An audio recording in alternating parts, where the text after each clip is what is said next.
everyone, welcome to our today's program, Touch of China. I'm Yang Nan. Today we're going to touch Gansu, the golden section of the Silk Road. With a long history and a splendid culture, their rich historical and cultural side. So today we're going to touch the southern part of Gansu. Let's take a look.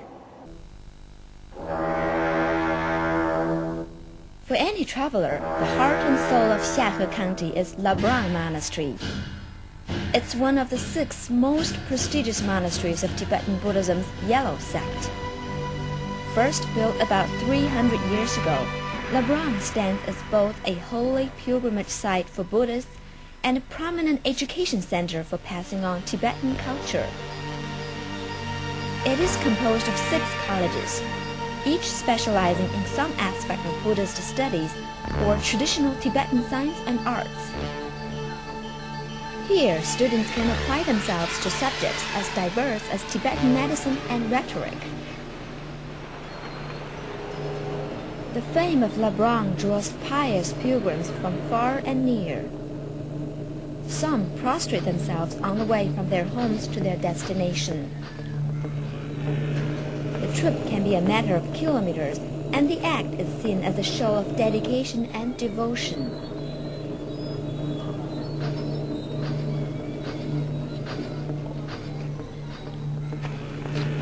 The pilgrims usually walk 3 steps and then prostrate themselves once, touching the ground with their arms, forehead, and fully extended body. It's not an easy task. It's also not the only way to get there. You always have the option of modern transport. To get to Labrang, you can first fly to the Gansu provincial capital of Lanzhou, and then head south by bus. 5 hours later, and you'll arrive in Xiahe, some 3,000 meters above sea level. Turning the prayer wheel around the sprawling monastery is an important part of the pilgrim's ritual, especially in early morning. If you want to join them in this practice, you have to remember to turn the wheel clockwise. Why? Because the prayer wheel contains sutras, Buddhist scriptures. The sutras are arranged in a clockwise way, so when people spin the wheel around, it's like they're reading the scriptures.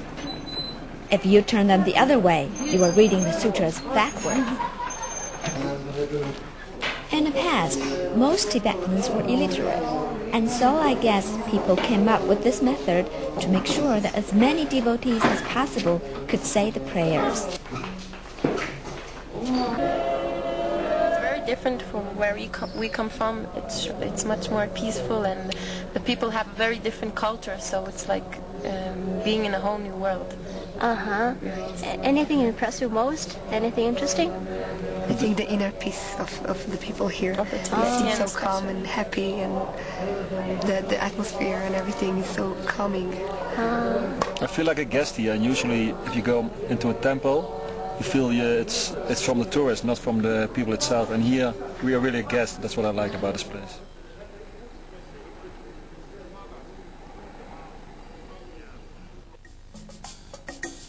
Many monasteries in the area hold big festivals early in the first month of the Chinese New Year.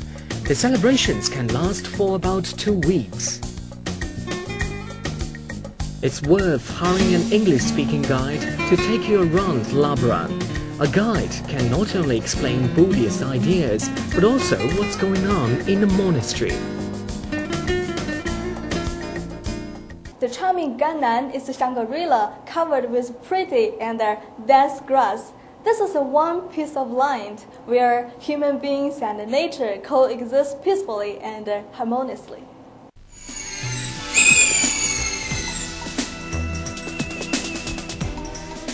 Summer is indeed a wonderful time to visit the region. From Xiahe, we pushed further south, crossing vast grasslands blanketed in wild flowers to the city of Hezuo.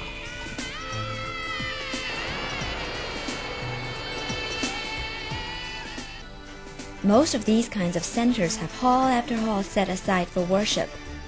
But here, there is just one building rising 40 meters into the sky.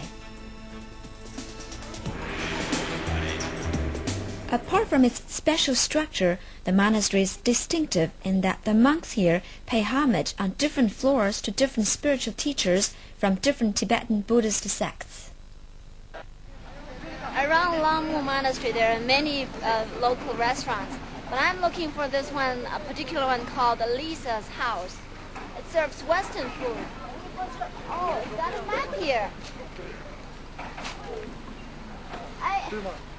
The man happens to be Lisa's husband. He says that for some mysterious reason, they've lost several bulletin boards, so they have to take it home at night. Lisa's house is a cozy little place, and Lisa herself is a Muslim. The main course here revolves around yak meat and vegetables. The most popular dish is this one called a yak burger. And believe me, this is only the small version.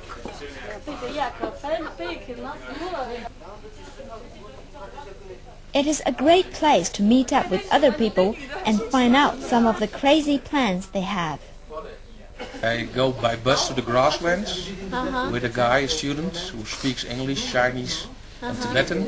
And we will rent a horse and a Tibetan guide and do some trekking 4 days on the grasslands. Trekking?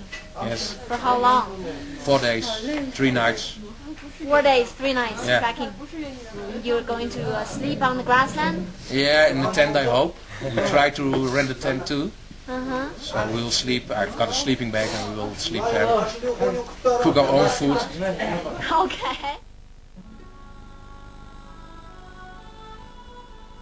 The idea of 4 days of adventure on the grassland was a little too much for me. So the next day I opted for a trip to a hot spring. It is 1 or 2 hours drive from Langmu Monastery, but you can also pay for a horse ride here. The spring is full of minerals and reputed to cure many kinds of diseases. The locals all bathe here, men and women in the same bath. You are not supposed to use soap or any other detergents. The road to the hot spring is lined with many villages maintaining many of the oldest Tibetan traditions. Each village is quite small, but perched on beautiful spots on the mountain. The farmers here grow highland barley without the aid of modern monastery. The river in front of the villages is the main source of energy.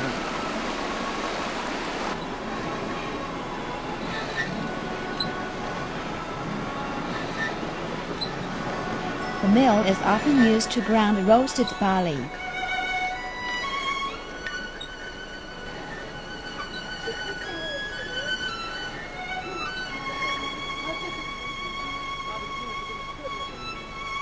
At the entrance to one particular village, I found a group of old people clustered together.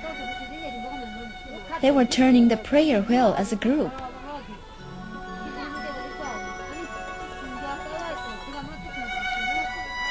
Religion is so very important in Tibetan lives. But these old people can't walk the long distance to the monasteries to pray. So a turning the doorstep wheel is the next best thing. It's also probably a good place to catch up with each other. Here's one tip. Remember to bring some sweets for the children.